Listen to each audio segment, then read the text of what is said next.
on aimerait un deuxième collège, et vous êtes directement concerné parce que vous êtes conseiller général du département des Alpes-Maritimes, et les collèges, c'est la compétence du conseil général. Qu'est-ce que vous faites? Alors, je suis directement concernée et directement impliquée, puisque j'ai assumé toute ma responsabilité dans ce dossier. La municipalité a changé 3 fois d'avis sur le site en un mandat, ce qui est un record. Nous avons à 3 reprises démontré la faisabilité sur les 3 sites, pour que finalement la municipalité se trouve n'en réserve aucun. Donc à ce jour, nous avons sur les 3 terrains, 2 terrains entièrement multipliés, puisque un est constitué d'ordre déjà, le second ne peut plus être construit, sauf à démolir le gymnase sur lequel il y a 500 000 euros. Si vous êtes élu, est-ce que le collège sortira de terre? Le collège se fera, je l'ai dit, c'est une priorité. Je sais que ce n'est pas l'avis du maire Sartor, puisqu'il nous dit qu'on n'a pas besoin d'un second collège à Vence. C'est une priorité.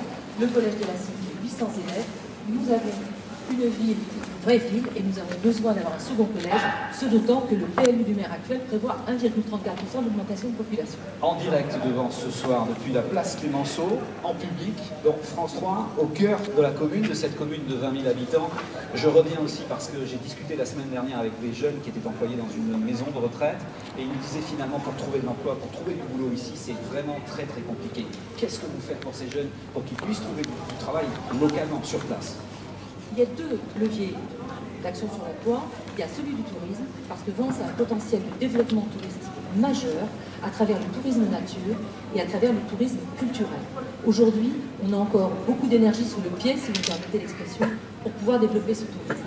Le deuxième axe, c'est le développement de l'artisanat local et celui des petites entreprises.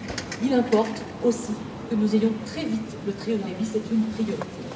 Alors, évidemment aussi, puisque c'est un souci ici, qu'est-ce que vous faites vous pour le logement? On a toujours la même équation, pas de terrain, pas de foncier, c'est compliqué de construire. Est-ce que vous avez des solutions ou pas du tout? Alors, il y a plusieurs solutions. Quand j'étais adjointe à l'urbanisme, j'avais mené une opération d'amélioration de l'habitat ancien. Il y a effectivement des logements vacants.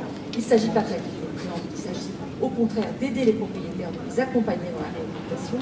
Le deuxième volet, c'est celui de la création de petits équipements, de petits logements, de petits immeubles, dans des zones qui sont de petits îlots, dans des zones qui sont bien desservies.